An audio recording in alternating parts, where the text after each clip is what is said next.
Hey everybody, my name is John Connor. I'm the founder of SuperDebate. This is the SuperDebate podcast, and today with us we have Stephanie Lepp, producer of Synthesis Media, and John Hines, founder of Debater Hub. And today we're going to discuss Jewish wisdom and its relationship to debate. So Stephanie Lepp, would you mind kicking us off with a little bit of who you are and why you want to have this conversation? Yeah, sure. Yes. So, hello. I'm a producer and storyteller. I lead Synthesis Media, which is a nonprofit production studio devoted to improving public sense making and dialogue by producing media and experiences that help people hold paradox and seek synthesis and see the world with greater complexity. And one of our current productions is called The Anti-Debate. And I guess zooming out for a second, we could ask, what would it look like if a debate assumed not that one person was right and the other was wrong, but that they were each holding different parts of the same bigger picture? So the anti-debate is one humble answer to that question. It's a new format for debate where participants build on each other's insights so that greater complexity can emerge. And in order to design the format, we drew from a variety of dialogue and debate practices from Talmudic Havruta, which we'll talk about today, to Oxford debate to Bohemian dialogue. But in the process of kind of researching for the anti-debate, we discovered just humanity has such an unbelievably rich legacy of dialogue and debate practices. And, throughout history, wisdom traditions worldwide have developed many unique forms of, we could call them kind of cooperative argumentation, from Jesuit disputation to Tibetan Buddhist debate to, I mentioned, Talmudic Havruta to Socratic dialogue. And given that the wisdom tradition that I inherited is Judaism, I ended up doing a little bit of a deep dive into what I now call Jewish debate wisdom. So, yeah, so that is as part of our conversation today, I would love to kind of to share some of what I have learned about Jewish debate wisdom and how it can kind of inform or help reinvigorate contemporary debate. Awesome. Thank you so much for that introduction. And when you first brought this up, we both immediately agreed that John Hines would also be a great participant in this conversation. So, John Hines, would you mind introducing yourself a little bit and letting us know what your thoughts are on this conversation? Sure. Yeah, I'm really excited to join the conversation. I am a lifelong debate addict. It's probably the simplest way to describe who I am. I was a competitive high school debater in Texas, and then became a coach for a long time. I've coached debate, competitive debate, for about 27 years now. And about 5 years ago, I became obsessed with the idea that more people need access to debate. I really do believe, and this is kind of the mission of Debater Hub, that debate is the original education game. It's really how humanity has historically learned and learned best. And along the way, about 100 years ago or so, we kind of abandoned it as our educational modality and kind of pushed it to the sidelines as this extracurricular after school game that really only a privileged few elite really get access to regularly. And so I've been on a mission for the past 5 years to make debate more widely available in schools and educational communities. And so, by founding Debater Hub, we ultimately end up getting a National Science Foundation grant to do some of our research, and fine-tuned our own debating AI models. So that we could give students access to debate materials and debate coaches and debate opponents to debate against. And that's kind of the short of what we do at Debater Hub. But in that process of doing a deep dive and like, what do we mean by debate? If we're going to build an AI debater, we have to have a really deep understanding of what we mean by debate. I spent a lot of time over the past couple of years doing deep research dives into the history of debate and what do we mean by debate, and kind of breaking out of my own kind of myopic view of the particular type of competitive debate I did as a high school student or a college student or that I've coached. And so, when I talk about debate now, I talk about it in a very broad sense of debate as a mode of inquiry, a mode of truth seeking, of understanding and pulling apart the world and then putting it back together. And there's a whole profound human tradition across cultures of doing this. And so today's conversation is hopefully the first of many that we plan to have. And we'll focus today on the Jewish tradition and connect it to some Greek and American traditions. But in the long run, I plan to put out a lot more information about the rich human history of debate. Awesome. John Hines, I really appreciate that introduction in that context. So I guess jumping right in, maybe Stephanie, you can help us guide us through this concept at a high level, but what is the connection between Judaism and debate?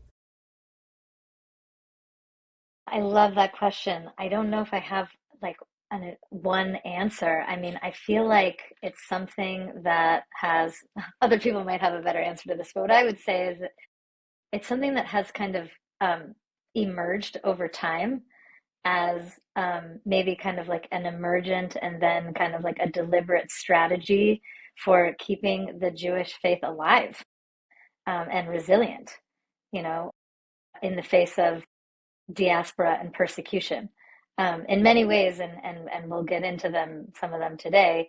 Yeah, this focus on debate and productive disagreement and like seeking to understand and to integrate different perspectives is, I think, part of what has kept the Jewish faith alive.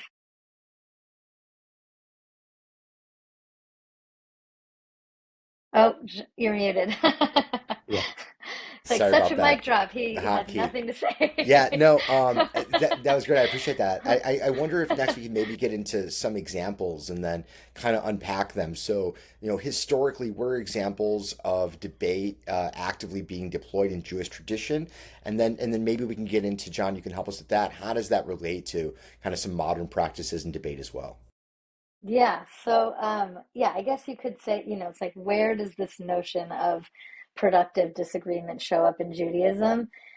In short, everywhere, right? The whole notion of two Jews, three opinions. But more specifically, the way that I've kind of broken it up in my mind is, yes, into like where it's shown up in our history, where it shows up in our practices, and then where it shows up in our philosophy or our mysticism. So, in terms of our history, I'm going to bring us back to Exodus. So, we are nearing the end of our 40 years of wandering in the wilderness. We've left slavery in Egypt and we're in the process of becoming a nation. And we're starting to encounter tribes that we have to battle in order to enter the land of Israel. And in one of his sermons, a friend of mine, a rabbi who's a friend of mine, talked about how the Moabite king Balak kind of sees the Israelites gathering at the edge of his territory and fears them because he sees that the openings of the Israelite tents are pointed in different directions, and and this is seen as a symbol of their viewpoint diversity. It's like everyone is just proudly pointing their tent in whatever direction they want.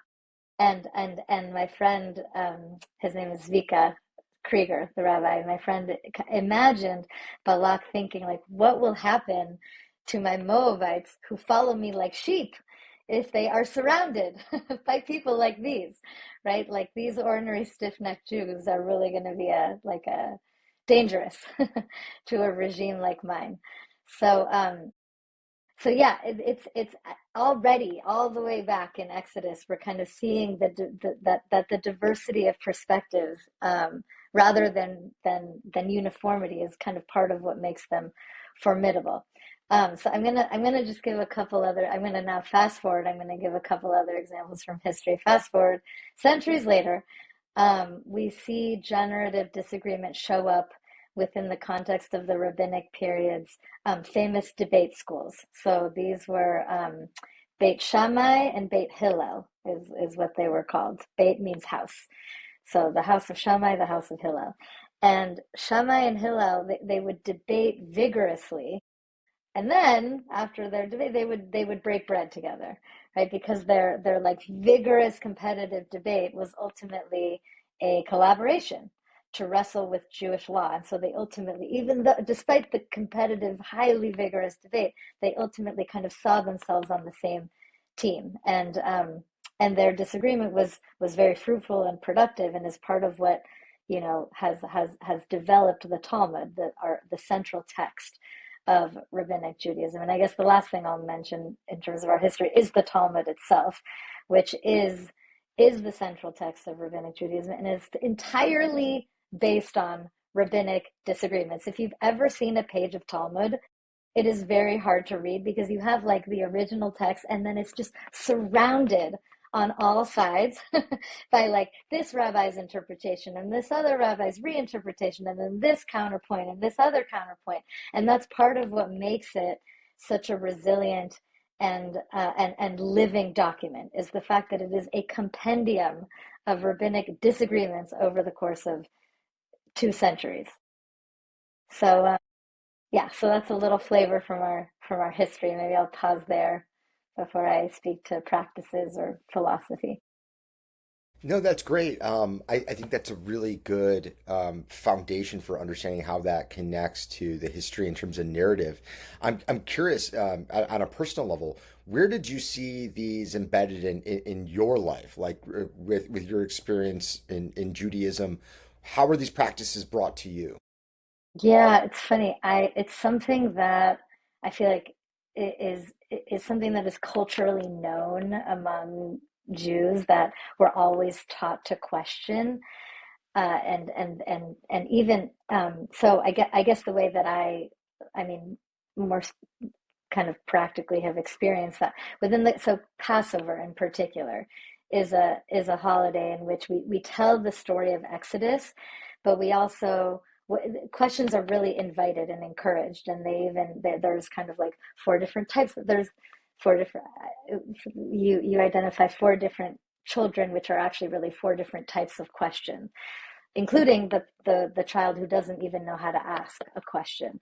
But the holiday, I mean, in my memory of a doing the Seder, growing up around the table and going through the Exodus story, it was always very encouraged to ask questions. And now that I'm hosting Passover, for my children and other kids, like we like give out little treats, for anyone who asks a question. That's like a very kind of like simple way in which it shows up, but it is kind of generally understood like that the Jewish culture is very pro questioning. Israel, the word in Hebrew literally means to wrestle with God. Like that is what we're up to. We are wrestling. We're questioning, we're challenging, we're wondering. So that has just, I guess that's just kind of been a little bit like in the water.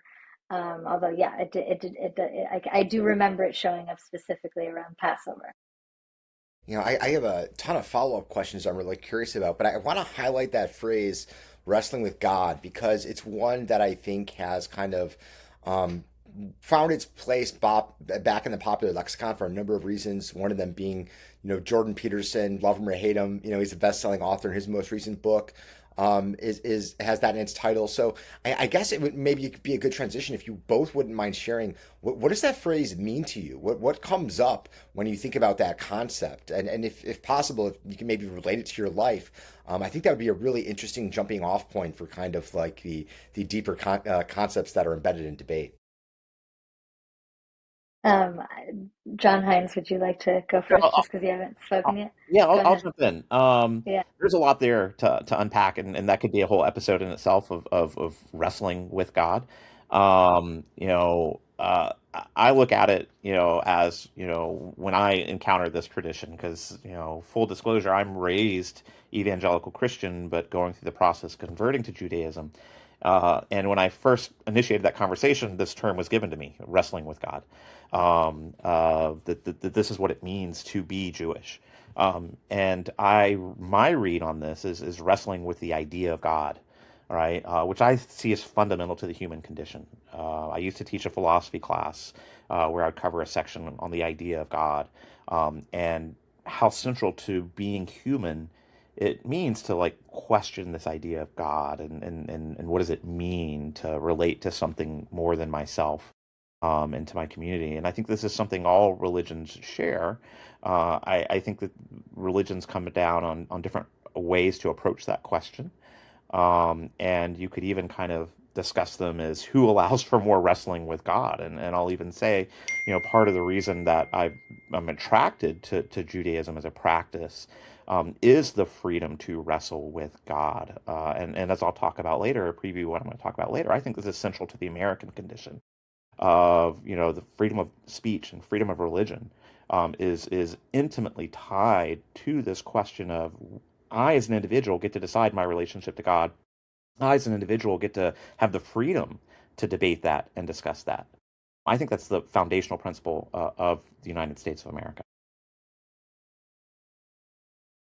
Awesome. Amen. Yeah, that connects a couple different threads that I think we're going to get into. So I think that's a really foundational concept to really explore. Is what it where does this become a theological conversation, right? Because we're talking about a religion here, and we're talking about practices that are often associated with secularism, and specifically, I would say even like atheism. It's a core part of like culturally, like the atheist movement, right? Is like rationalist debate, and yet here we are connecting it to something that appears to be in the realm of the transcendent, or at least there's a struggle to get the conversation to the realm of the transcendent, or to see what is there to work with there, in the world of debate, in the realm of language rather.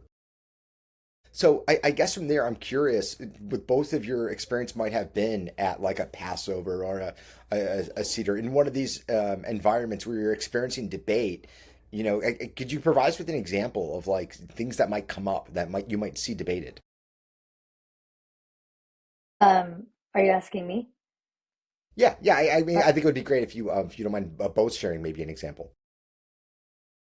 maybe I'll can I share my what comes up when I wrestling with God, with wrestling with God? Yeah, And absolutely. I guess I'll also, for those listeners who maybe don't use the term God, I would just invite you to replace with, the divine mystery, the whatever is bigger than all of us, yet connects all of us and is immanent, yet also, I would say, transcendent. Whatever that is, what replace with whatever you consider, whatever source, whatever word works for you. But for me, what comes up with wrestling with God is that God would even want to, I mean, we could say want to be wrestled, but want to be in relationship with humans who have the agency to wrestle. Like, God is not interested, and it's not a relationship unless the other the other party has the capacity to have sovereignty and their own ideas and be able to wrestle. So to me, it's a testament of to God's. How boring would it be if whatever you think of free will, if humans had no capacity to wrestle, that there's no relationship there.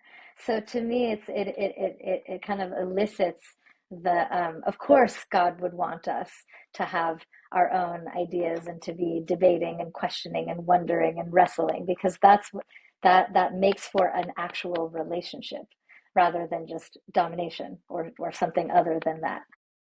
So yeah. Yeah, and I'll jump in and say, the debates or deliberations, discussions I've seen around a Passover table. What is justice, right? What is freedom? What is free will?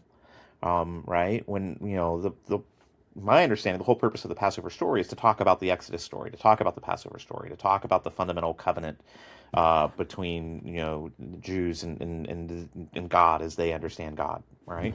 But the fact that there's this questioning period, this four questions, and it's modeled as kids asking questions, which really kind of is disarming as well, because there's the disrespectful child kind of question, Yeah. right? There's the child who doesn't even know the questions ought be asked, right? But it's really an opportunity culturally, spiritually, to examine our role in society and why we're here, How do we understand justice? How do we understand freedom? How do we understand free will? Mm-hmm. And all cultures ask these questions. And I think what we're gonna, what we're talking about here and what we're talking around is debate is that methodology that humanity has devised to ask impossible questions and resolve seemingly impossible contradictions. And these traditions have evolved in parallel and in contact with each other, right? So as the Jewish tradition is evolving, a Tibetan tradition is evolving, a Greek tradition is evolving, an African tradition is evolving, a North American indigenous tradition is evolving. They're all evolving simultaneously in parallel, and some of them are in conversation with each other, which is something I'd be interested in talking about today as we talk about the disputations between the Christians and the Jews in 12th, 13th, 14th century. But before getting in that, I think it'd be important to hear more about the Havruta tradition in particular, because I think that is Mm. arguably the oldest existing institutionalized form of debate, and I think all of us would stand to learn a lot from understanding what happens in Havruta, debate. Sure, yeah. Um, well, maybe since I'll name a couple other practices and then end with Havruta. Yes. So going back to the debate schools, Hillel and Shammai, they had this beautiful practice where when a debate was won, usually by Hillel, um, they they read the minority, like the losing opinion first, um, which I think is just such a sweet, like imagine our Supreme Court doing that. It's such a sweet way of saying like just because this opinion lost doesn't mean it doesn't have some partial truth that is like really, really worth elevating and recording. Um, another practice is so there is actually a pattern of Talmudic discussion which follows the format that or at least I have historically associated with with Greek philosophy, which is the thesis, antithesis, synthesis, where it's a mishnah, an initial statement, um, and then a challenge or an objection. I can't remember what it's called, and then there is some kind of attempt at resolution through reinterpretation and reinterpretation. But Havruta, yes. So Havruta. So in Judaism, we are commanded to study the Talmud in pairs because it is by virtue of having different perspectives that we sharpen each other's intellect. So you are actually not supposed to study the Talmud alone. You get your Havruta is related to the word chaver, which means friend. So there's a relationship, yes, but you get with your friend, your Talmud study buddy, and you read together and you interpret together, and that is kind of core to how we learn Talmud in the Jewish tradition. I just want to bring up there too, I'm starting to see these patterns, these mechanisms that are common in competitive debate. The one that I like to highlight is switch side debate, right? That might seem intuitive to you, but it's just the idea that as a debater, you come prepared when you show up to a tournament, ready to debate both sides of a topic. And in fact, it's expected that you know the topics in and out on both sides because you can end up arguing the other side of the case that you came prepared to make, right? At any given tournament. And so there's this idea that, when I talk to people about debate, that you need to believe what you're debating, right? It's good to have convictions, right? We can't get anything done in the world without convictions. But, even if you believe that, this is your vision for the world and you're the CEO of a rocket company and this is, where you want to take things, you need to have the capacity to see the other sides of an argument, right? Different allocation proposals, different value sets, et cetera. And so, this idea of switch side debate seems in part embedded in some of these practices that you're describing in a way that I think a lot of modern society has lost, right? It's why when I bring up debate and I ask people if they're interested in debating something, they have to think about what do they believe in rather than, do they have the capacity to debate something? And I just thought that was an interesting thing that, might be notable for the Jewish tradition as an advantage, kind of in the modern world where people have kind of lost touch with that practice. Yeah, I agree. I often, when I coach competitive debate, I sometimes people will push back against that. And to me, it's a no risk proposition, right? By taking the other side seriously, and treating it seriously and respectfully, you're either going to reinforce your own understanding, right? Because you actually seriously consider the other side without just an ideological blanket rejection of the other side, or you realize you're wrong, and you develop a more nuanced and sophisticated understanding of your own position, right? Which is this synthesis that Stephanie's describing, right? This Aristotelian dialectic, right? The Greek dialectic, right? Which is a very fundamental component here. And actually, this dialectic that she describes, I argue, is actually what allows the Jewish tradition and the Christian tradition to debate each other, and to come into contact with each other. This shared understanding of there's two sides to an issue. And it's important that we disconnect the sides from ourselves as individual persons, that they're ideas that we're exploring, right? And that we can respect the other side. We can respect the other human on the other side without having to vilify them or destroy them. In fact, I think that's central to productive disagreement and productive debate, is this idea of respect for the other side and acknowledging the possibility I might be wrong in my position. Now, I'm curious, connecting that, is there a specific language, in these Jewish practices that relate to switch side debate? Like, is there a translation? If I were to say switch side debate, is there something that encapsulate that directly? It's a good question. I don't know that there's something. Or strong manning, the opposite of strong manning? Uh-huh, uh-huh. Um, there is a notion of arguments for the sake of heaven, Mm, um, which in the words of, I'm going to read a quote actually from Rabbi Jonathan Prosnit. He says that our sages speak of two kinds of controversy. Arguments l'shem shamayim, for the sake of heaven, are positive, enriching, and life-affirming, like the debates of Hillel and Shammai. The other type of controversies are lo l'shem shamayim, not for the sake of heaven. Those that are divisive, turf-driven, with no negotiation or dialogue, those in which others aren't treated with respect and dignity.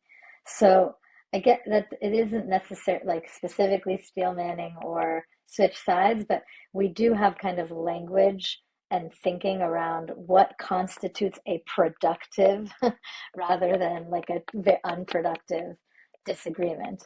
And and for productive disagreements, it's not just they're like good. They're like a creative life force. You know, like the first thing God did and we have many creation myths, but in one of them, and the main one that people know, Genesis, the first thing God did was separate light from dark. And so I think there is a sense of like when like arguments for the sake of heaven or like productive disagreements are in a way like a creative part of life, of what it takes to create and evolve life itself. Yeah, I describe that as the argument engine that drives society, right? The Hegelian dialectic, right? We have these two sides, they encounter each other, they evolve over time, right? And you can view it as one of two ways. One is like I'm trying to destroy the other. That is not productive and good for society, right? But I'm trying to encounter and understand the other, right? And we as a society, we as humanity, we as a religion are trying to get closer to heaven, right? Or closer to a stable, peaceful society, right?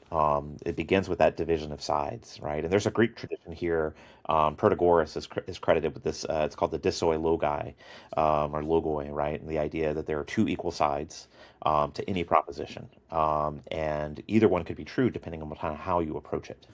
And I also think there's like an Indian tradition here about the different kinds of debate, and some debate can be good and productive and helpful debate, and some debate can be destructive debate. And I think all of these cultures tend to agree that destructive Totally. debate is ideologically driven, no equal sides, no fair judge, right? When you remove a fair judge, when you remove equal sides, when you remove respect from the equation, you were always going to get destructive debate. But when you keep those preconditions in place, then humanity, our Yeah. faith, our society, our nation gets elevated. Yeah. then the synthesis becomes a new thesis in our evolving Correct. understanding of reality. Uh-huh. Absolutely, absolutely. Yeah. John, this might be a good time to talk about the encounters, the what I call the forced disputations, or some people refer to as the forced disputations, that happen because during the 12th century, 13th century, there's this re-encounter with the Greeks that's happening, that is actually facilitated by a lot of the Jewish scholars in Europe, right? And there's encounter that's happening between Christians and Jews during this time. And there's this real strong desire in the Catholic Church to convert the Jews to Christianity. And so there's a series of debates that happened, that are called the Forced Disputations. And the first one happens in Paris in like 1243. I want to say, I may be wrong about the specific date. But the Pope at the time is convinced that there is this really dirty text that exists in Jewish tradition, that needs to be understood. And it's the Talmud. Right, the Christians were unaware of the Wow. Talmud before this, right? They for the non-Jewish members of our audience, right? So there's the Torah, which is basically the first five Bibles that Christians refer to as the Old Testament. Jewish folk do not refer to it as the Old Testament, by the way. It is just the Torah. All right, and that is the first five books of the Bible, right? Is the Torah, right? And that is the law, right? That is the written law, right? And then there's the Talmud, which are these series of debates, and disputations and a recording of those debates, right? And then even the way you're supposed to read it is there's a debate process behind that.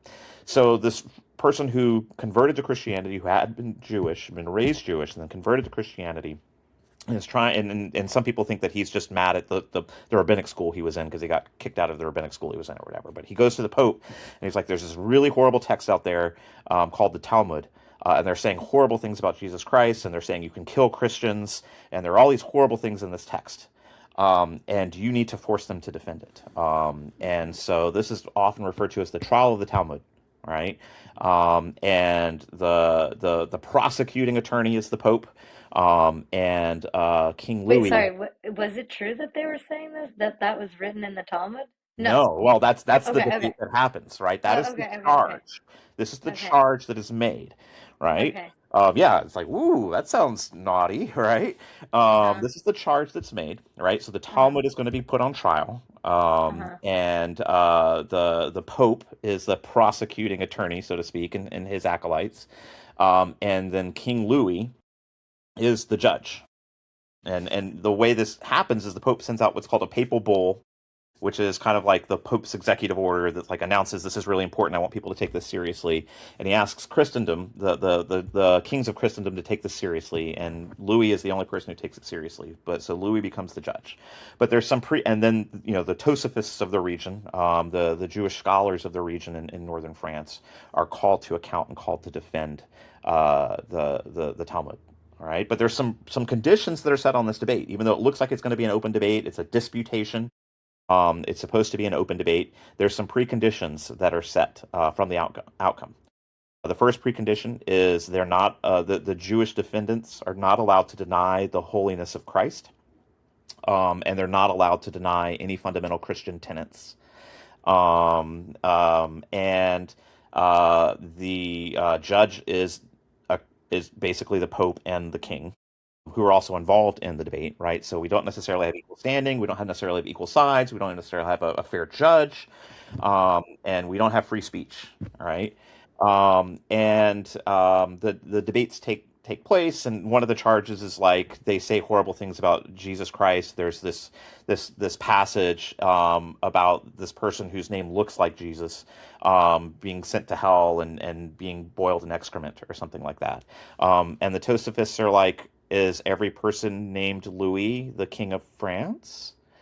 Mm, Right. And it really, the defense really hinges around like how you're supposed to read the Talmud, right? mm-hmm. And that all these charges are based on a lack of understanding of how to read the Talmud. That if you read the Talmud like you read the first five books of the Bible, then you're making a major mistake to Mm-hmm. begin with, right? And then there's questions within the Jewish faith about how we even ought to interpret the first five books themselves, or is it literal, et cetera, right?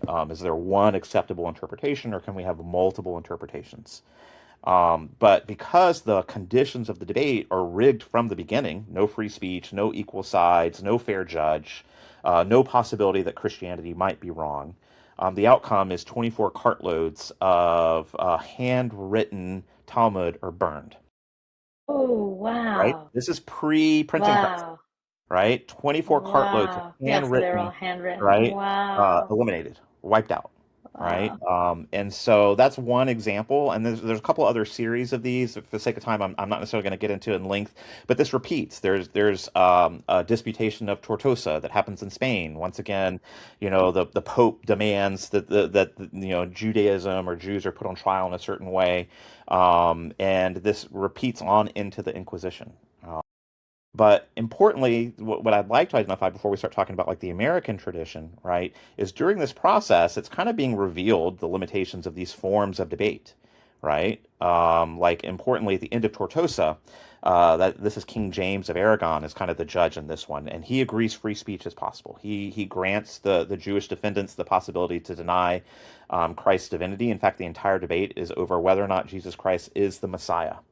And the Christian side is trying to use the Talmud and other elements of the Judeo-Christian tradition to prove that Christ is the Messiah and Christ has come. And that is the substance of the debate. And at the end of the debate, King James basically acknowledges that the Jewish side has won, but is not allowed to win. And I think the quote, let Wow. me see if I can find my quote, is like, I've never seen, King James said that he had never seen an unjust cause so nobly defended, right? So, Wow. yeah, you kind of won the debate, but you're not allowed to win. Wow.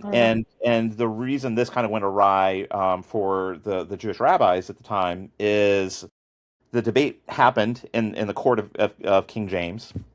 And King James kind of admits the Jewish side won, that the Christians failed to prove that Jesus Christ is the Messiah according to the Jewish texts themselves. But he's still going to say the Christians won, and the Christians published this tract claiming to have won. They published claiming to have won, and then the reason we know so much about this debate is the Jewish side published their version of the debate, and then he is exiled and forced to leave. Right. And so this kind of repeats, but each time the conditions of the debate become us looking back more clear that we need to have equal sides. We need to have the possibility of being wrong. We need to have fair judges.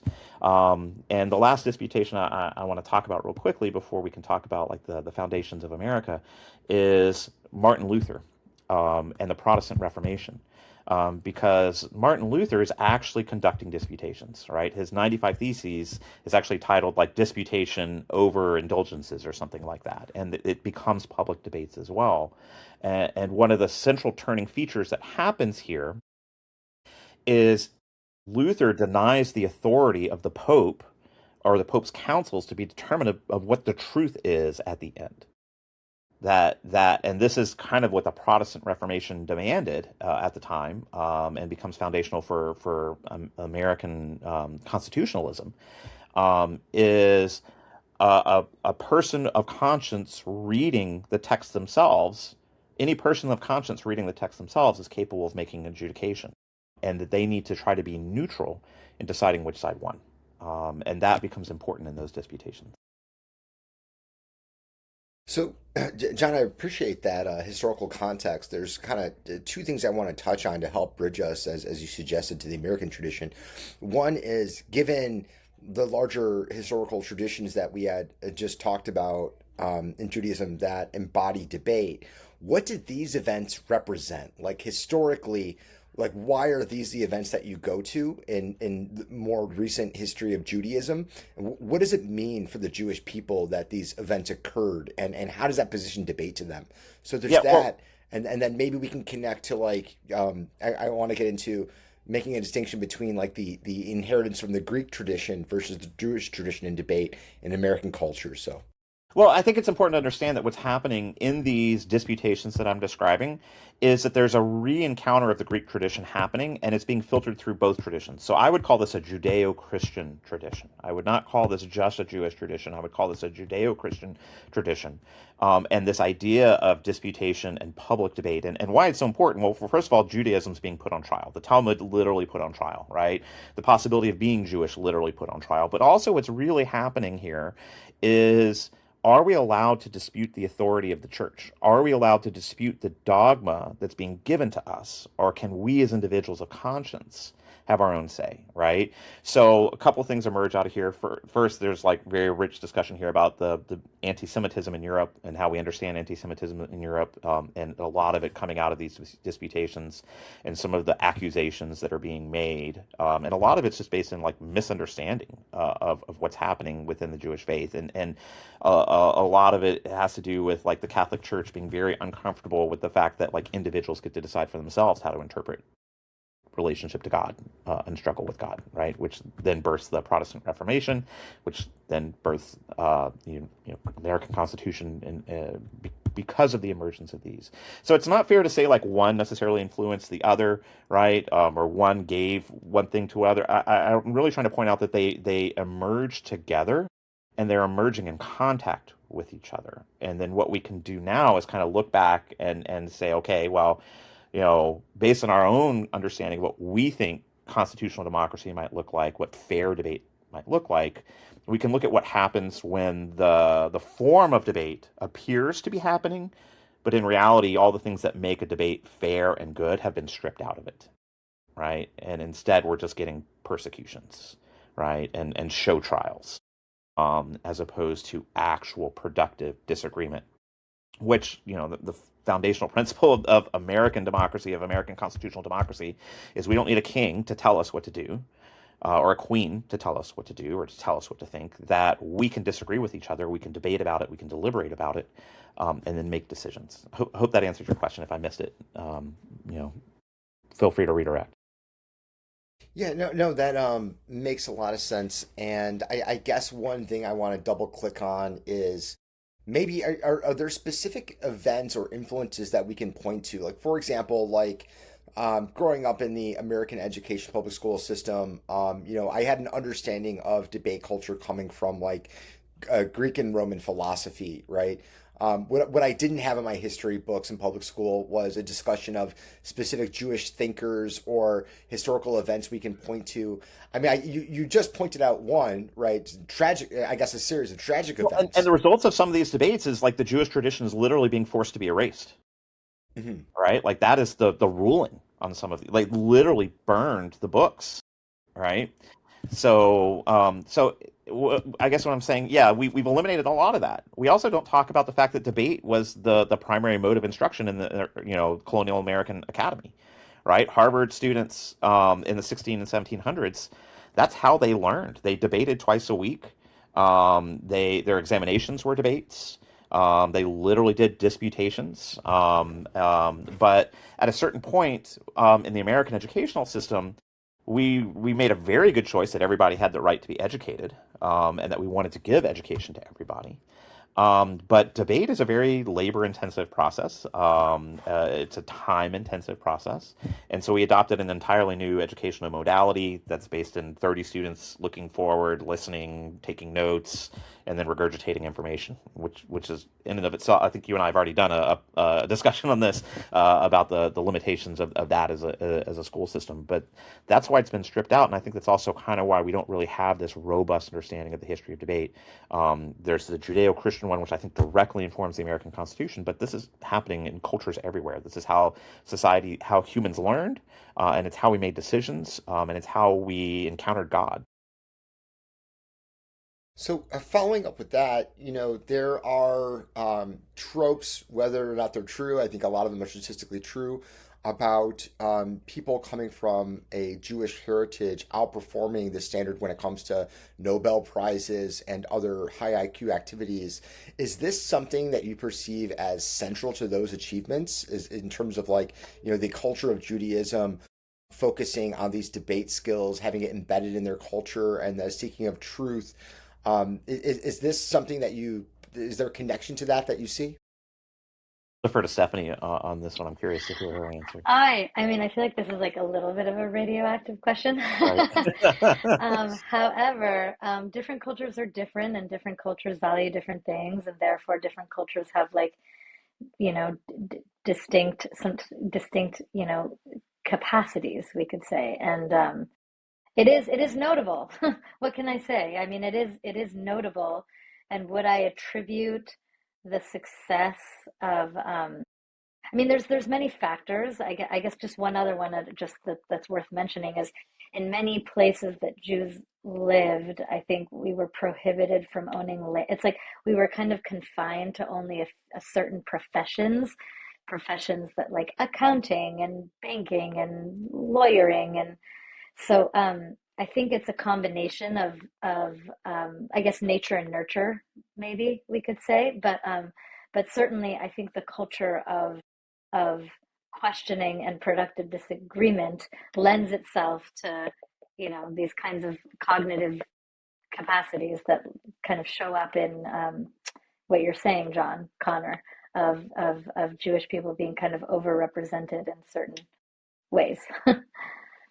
Yeah, and Yeah. maybe I didn't phrase that question in the most non-potentially radioactive way, but I guess the angle I was thinking about it from is, pretty much the thesis of John Hines's work, right? Like the thesis of SuperDebate, right? That a society that Yeah. normalizes competitive debate, where you're actually trying to win, Yeah. not just dialogue, not just discourse, not just lectures, but actually, being willing to explore two sides of a topic, whether you're a debater or Totally. you're someone who's listening to it and judging it. It's like that is a population that can be more resilient, that can achieve more, that can reconcile issues, and ultimately be a stronger culture, right? That's why, I mean, Super Debate is open to anybody in the world. You can sign up and create a club. But I'm an American and born in America, and in part I'm motivated by American values. And the goal of Super Debate is to return the values of the Greek Agora, and we can also say, I think, at this point of the Jewish tradition of debate as well, to American culture. With the goal of improving society's resilience and ability to achieve positive things. So yeah, it just seems like there's a strong correlation there. Again, to me, it's an obvious one because it's at the root of what I'm doing. Um, but I guess from there, we jumped around a little bit. But Stephanie, did you want to go over other traditional practices that embed debate, or did we cover the ones you wanted to cover? Well, I feel like we covered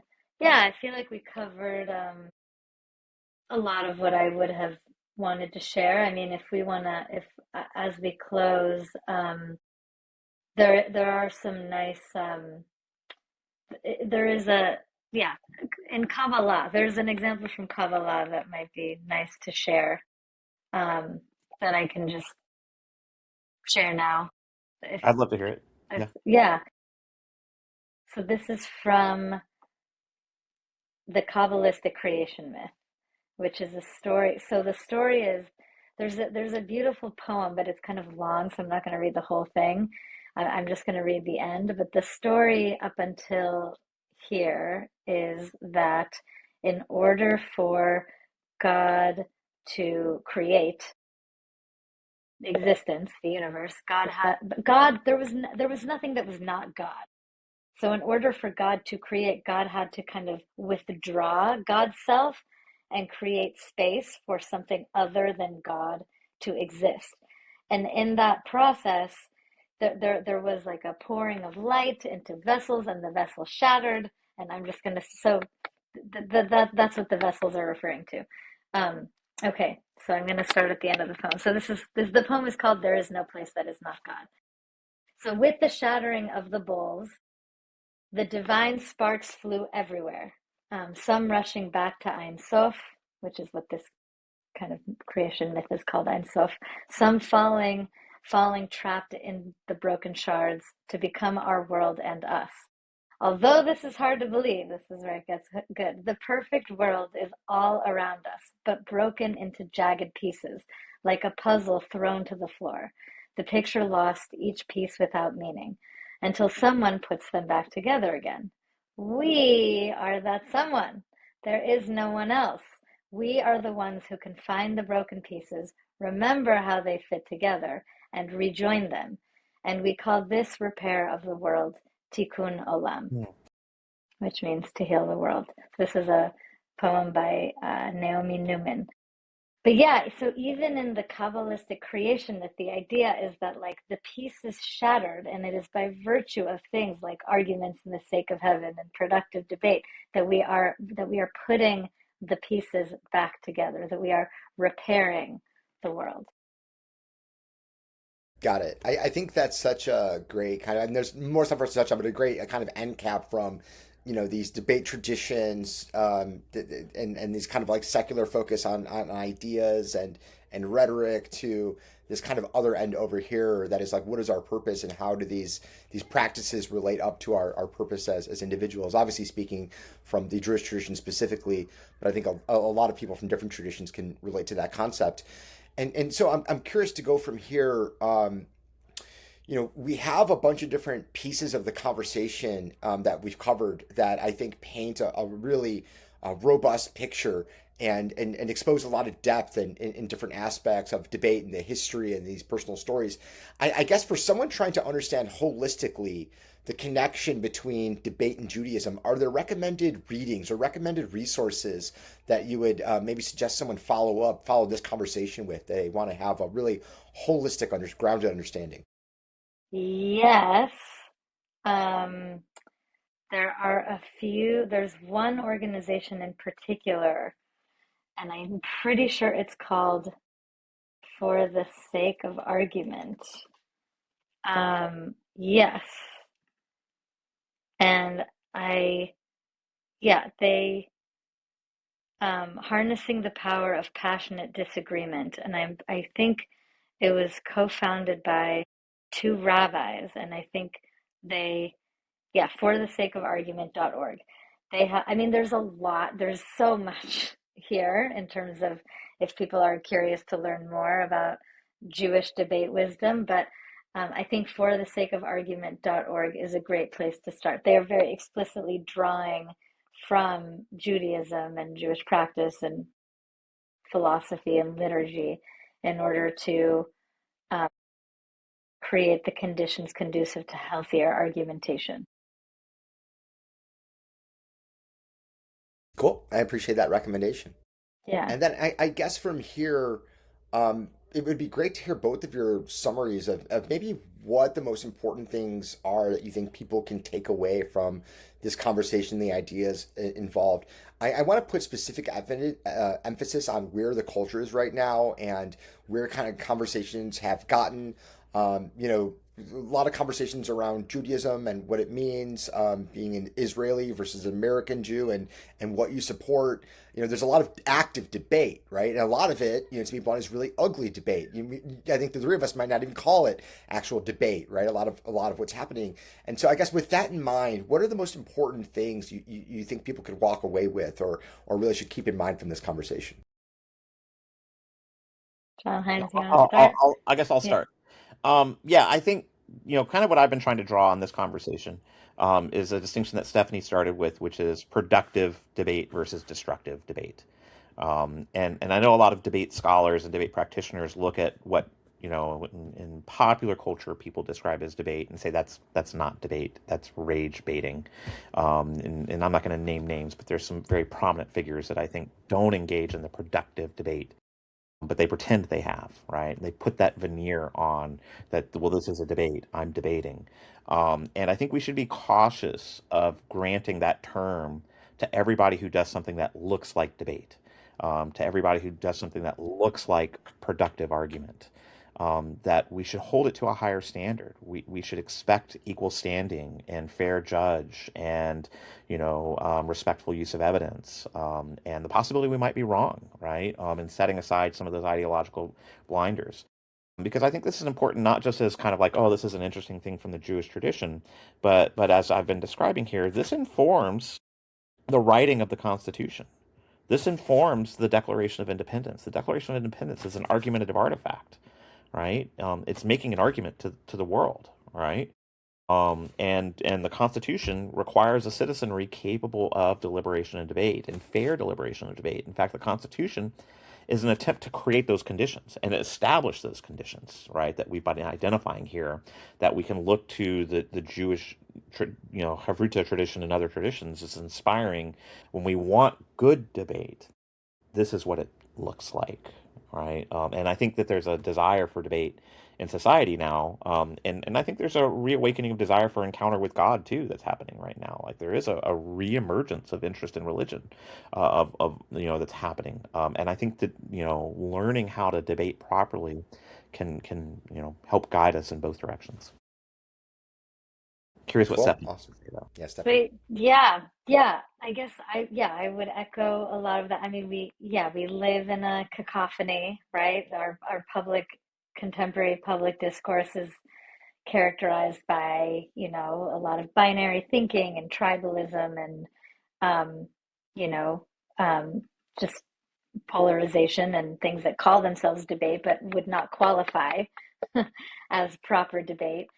Meanwhile, as we've discussed today, humanity has this extraordinarily rich legacy of different dialogue and debate practices. I actually ended up creating a matrix as part of the Anti-Debate Project. If you go to anti-debate.org, there's a discourse, I called it a discourse matrix, right? It's very preliminary, but a little matrix that lists, kind of 7 or 8 different practices from, I think Talmud Havruta is in there, Socratic dialogue, Oxford debate, Homean dialogue, and tries to identify just kind of the key characteristics as well as the circumstances in which each type is most useful. And I guess I would just say, like, let's avail ourselves. We have so much richness here. Let's not limit ourselves just to, let's definitely not limit ourselves to something that is not actual debate at all, and is just a barrage of attack lines.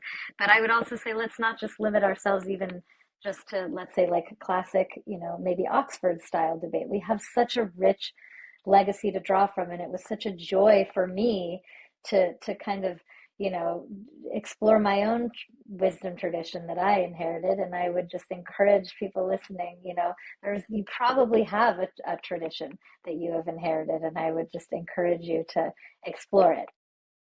Mhm. Cool. Stephanie, thank you so much. Stephanie and John, those were great closing overviews.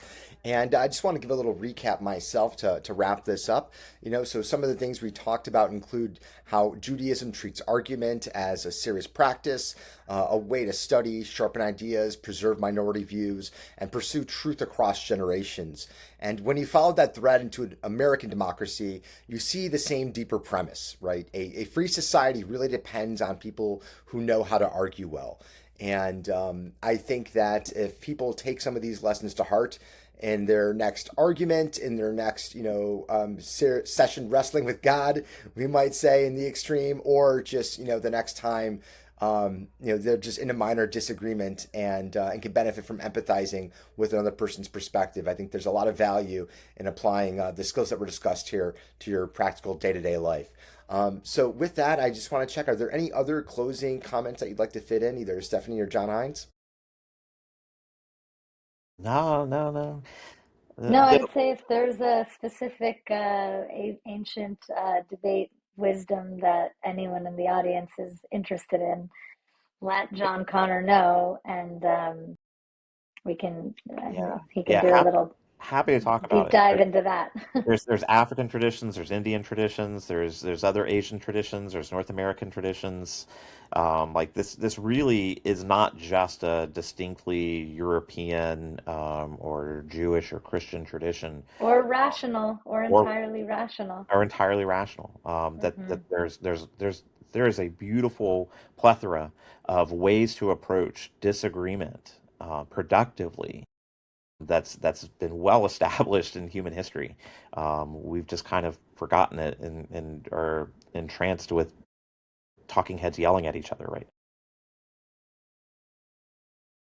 Yeah, cool. So thank you for that. Hopefully, this is the first of several conversations we have. I know, Stephanie, your initial idea to talk about Jewish wisdom turned into that three of us having a conversation that ended up a lot bigger than that, right? And I think in part it wound up bigger not because we all have ADD and we're running around, but because it's important, right? It speaks to the moment where people are at.